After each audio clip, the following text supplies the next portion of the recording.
Apocalipsis de la Virgen. El Apocalipsis de la Virgen es un apocalipsis no canónico del siglo IV, considerado parte de los apócrifos del Nuevo Testamento. También hay una versión del Apocalipsis en el apóstol Pablo en lugar de la Virgen María, quien recibe las visiones, y por lo tanto se le llama Apocalipsis de Pablo. Utilizando versiones y traducciones posteriores, el texto ha sido reconstruido. El Apocalipsis de la Virgen se enmarca como un discurso de María al apóstol Juan, hablando de las visiones del cielo y luego del infierno concedida a ella. El texto se centra principalmente en un relato detallado de cielo e infierno. Parece ser una elaborada expansión y reordenamiento del Apocalipsis de Pedro, aunque difiere en algunos aspectos. Contiene un prólogo que describe toda la creación apelando a Dios contra el pecado del hombre, que no está presente en el Apocalipsis de Pedro. Al final del texto, la Virgen María o el apóstol Pablo, según el manuscrito, logra persuadir a Dios para que dé a todos en el infierno un día libre todos los domingos.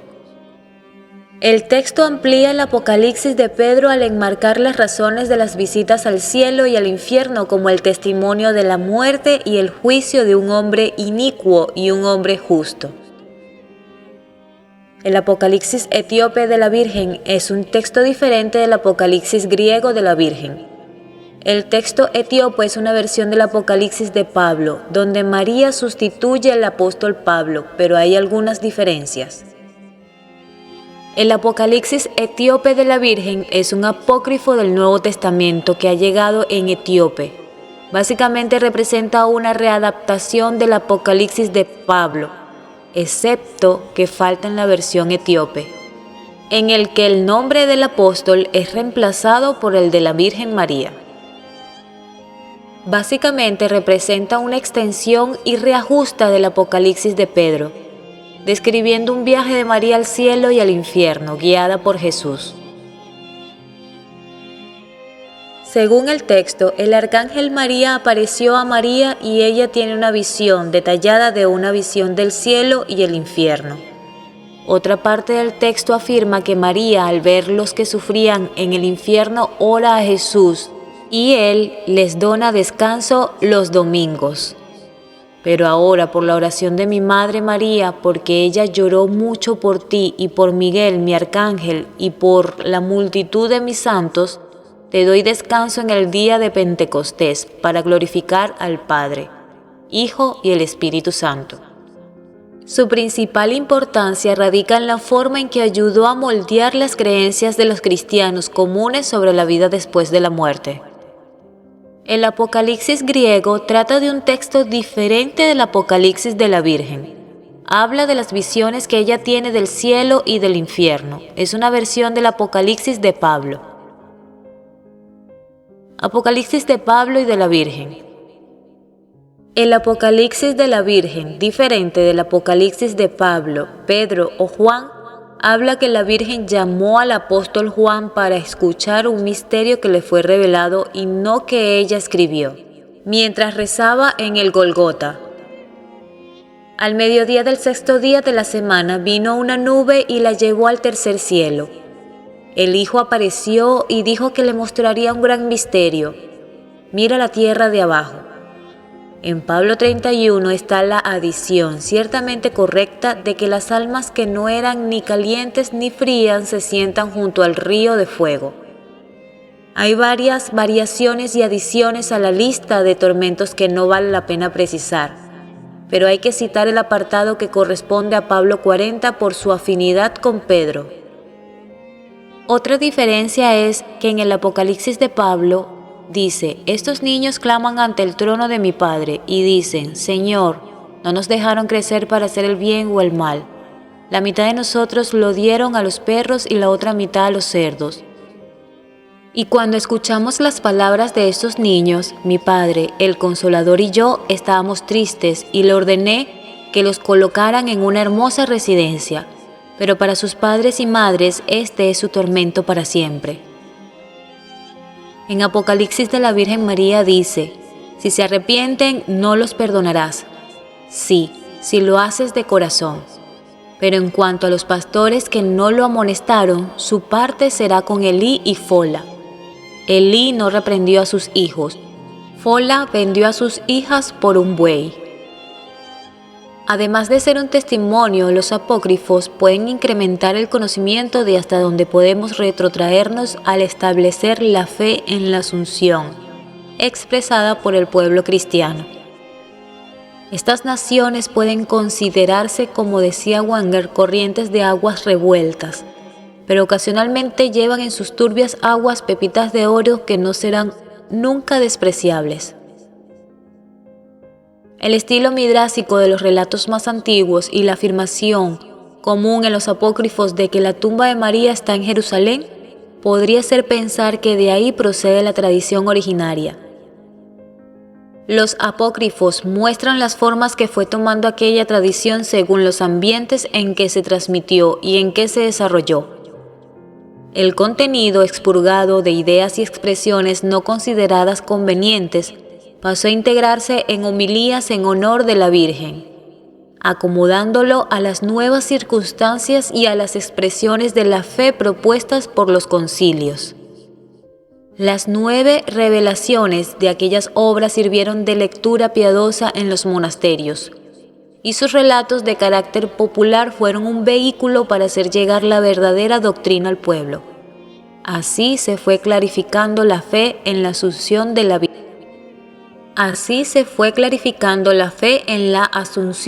Virgen. Que ha llegado a ser proclamada por la Iglesia como dogma de fe.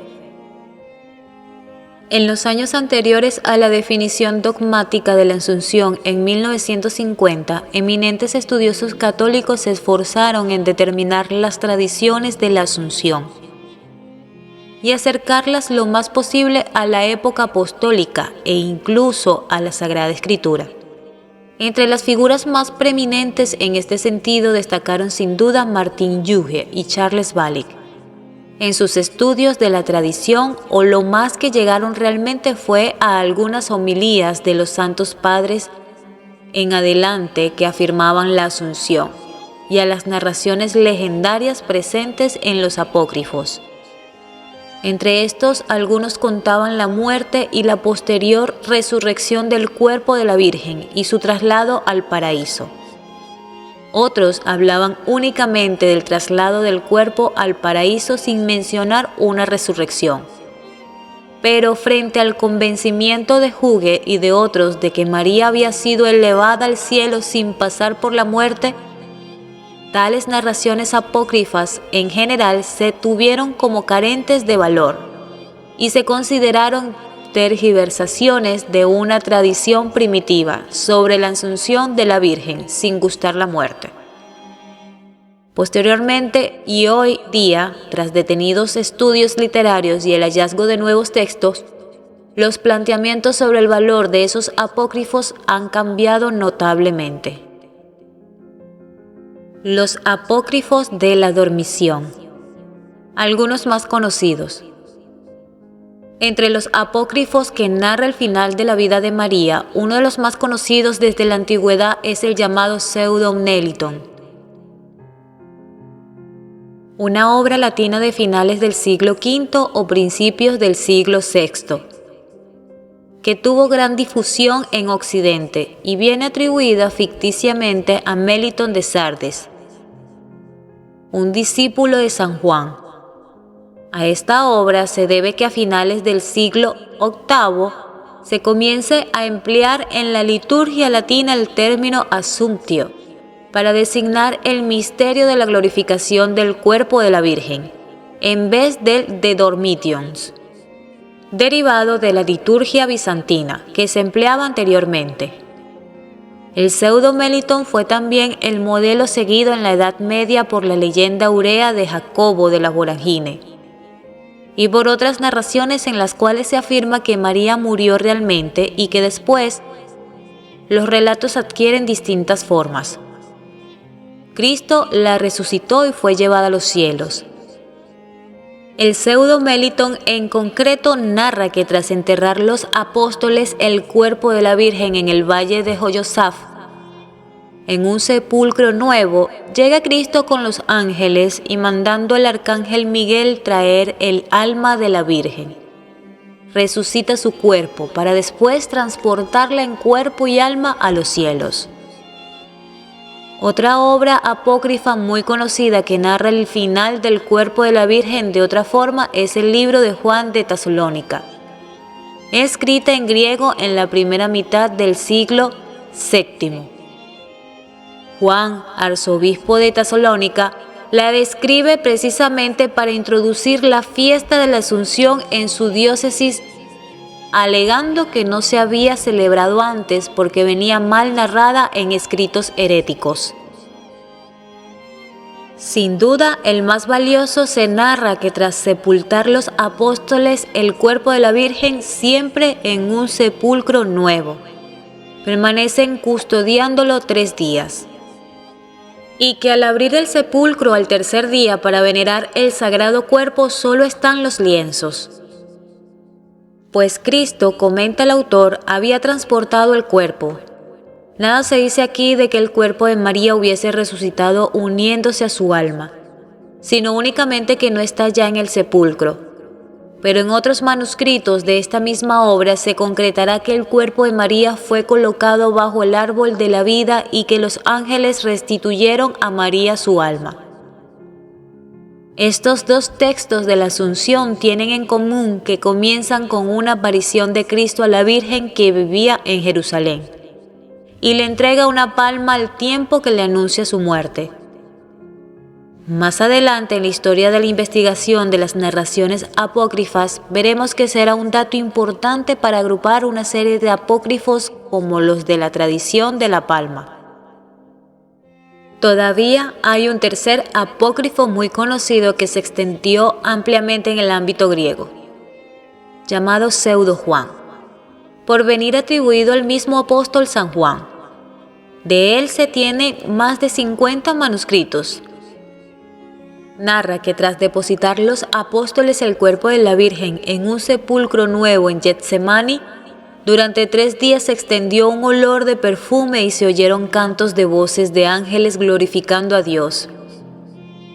Al cesar los cantos, los apóstoles comprenden que el cuerpo inmaculado de la Virgen había sido llevado al paraíso. En algunos manuscritos posteriores se dice que el cuerpo de María fue transportado al paraíso en nubes. Este apócrifo, frente a los 2 anteriores, comienza contando que María vivía en Belén cuando recibió el anuncio de Cristo de que iba a morir, y con los apóstoles que habían llegado en nubes, de allí se trasladó a Jerusalén.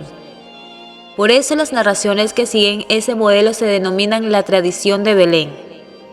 Como los manuscritos más antiguos de Juan de Tesalónica no presentan el cuerpo de María unido al alma, no habla, por tanto, de resurrección del cuerpo. En una línea parecida pero con representación distinta sobre la forma del entierro, se había descubierto asimismo un manuscrito en griego de la Biblioteca Vaticana, llamado por eso Tránsito Romano, según el cual también el cuerpo de María es trasladado al paraíso donde Miguel le pone encima el alma. En cambio, en otro manuscrito latino de la misma familia, llamado comúnmente Augenis, es el Señor quien toma el alma de manos de Miguel en el paraíso y la pone sobre la Virgen, que se levantó y empezó a caminar. Y todavía existen otros manuscritos latinos que concluyen de forma similar, aunque narran con ciertas diferencias cómo fue el entierro de la Virgen. Como en los relatos anteriores, el destino del cuerpo de la Virgen no es todavía el cielo, sino el paraíso, entendido según parece como un lugar de la tierra. El Edén en el que vivieron Adán y Eva. Así se explicitará en otras narraciones.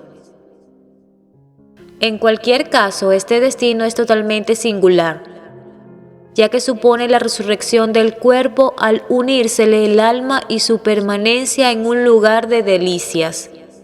Es posible que para los autores de estas narraciones ese sea el destino último de todos los hombres en la resurrección final. como pertenecientes a la familia del pseudo Juan o tradición de Belén, se han catalogado una serie de tránsitos siriacos. Algunos de ellos, muy fragmentarios, terminan de modo parecido al pseudo Juan con la colocación del cuerpo sin mencionar su alma en el paraíso. A esta misma familia pertenece una obra más amplia denominada normalmente los 6 libros, de la que también se tienen varios manuscritos. En ella se contienen diversas disposiciones litúrgicas y es considerado uno de los manuscritos termina diciendo que después de haber sido llevado el cuerpo de la Virgen al paraíso, el Señor la resucitó y la llevó al cielo. Ante tal variedad de manuscritos se plantea aún otras cuestiones de índole crítico-literaria, pero con importantes implicaciones teológicas en cuanto a cómo se desarrolla y qué implica la fe de la Iglesia en la Asunción de la Virgen. Por una parte está el tema de si alguna de las tradiciones presentes en los apócrifos tenga prioridad cronológica sobre la otra, y haya sido la base de donde esta segunda ha derivado, explicándonos así la evolución de sus afirmaciones acerca de la asunción de la Virgen cuerpo y alma al paraíso, o acerca de la mera preservación de su cuerpo incorrupto en algún lugar, denominado también normalmente el paraíso. Por otra parte, se ha fijado la atención en la posibilidad de conocer el origen, o al menos el camino seguido por alguna de esas narraciones, y dar así una explicación de por qué han sido tan poco valoradas como testimonios de la Asunción.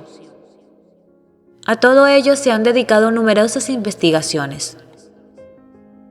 Una explicación reciente para dar razón de que las narraciones apócrifas más antiguas se formen más o menos al mismo tiempo, presentando tal diversidad, es que unas y otras dependen de la idea del paraíso que subyace en ellas. Mientras para unos el paraíso viene a equivaler al lugar de la glorificación de los cuerpos a los que allí se les une el alma, para otros sería un lugar al que se supone que solo se entra ya resucitados, con el alma y con el cuerpo unidos. Y para otros finalmente sería el lugar donde el cuerpo espera la resurrección final. De esta forma, no solo los de la tradición de la palma que narran la unión del alma y el cuerpo de María en el paraíso, hablarían de la glorificación en cuerpo y alma, sino incluso algunos de la tradición de Belén, que narran sin más que fue trasladada al paraíso, como el pseudo Juan y algunos que le siguen, mientras que otros de esa misma tradición, como los de los 6 libros, entienden el paraíso como el lugar donde están los cuerpos en espera de la resurrección de los justos. En cualquier caso, el paraíso aparece como distinto del cielo donde reside Dios en su gloria. No se pueden valorar las representaciones escatológicas de los apócrifos con las representaciones que tenemos hoy día. Hay que tener en cuenta que las alusiones al final de la vida de María que encontramos fuera de los apócrifos de la dormición nada nos aclaran al respecto. Los santos padres San Efrén, por ejemplo, en el siglo IV, hablaban de que María permaneció virgen hasta su muerte, pero nada nos dice respecto a esta. Un testimonio interesante se encuentra en Hechos de Juan, que aunque es de época bizantina, recoge material de unos rasgos gnósticos. En algunos manuscritos del pseudo precoro existen más de 150. Se menciona de pasada que la Virgen había terminado su vida antes de la dispersión de los apóstoles, pero tampoco ofrece datos sobre ese final. Una forma de entender la relación entre ambas tradiciones ha sido suponer que los manuscritos que hablan solo del traslado del cuerpo de la Virgen al paraíso, tradición de Belén, tienen procedencia y que a partir de ello se ha desarrollado la narración de la resurrección del cuerpo al unírsele su alma, como una evolución de los anteriores para exaltar a la Santísima. Pero también en este caso nos encontramos con el hecho de que estas narraciones no tienen prioridad cronológica sobre las anteriores. Es más, se puede decir que se dan simultáneamente o quizás con tan poca posterioridad, que desaconseja ver dicha evolución. No faltan, sin embargo, autores que buscan explicaciones a esta forma de entender las cosas como una evolución del dogma.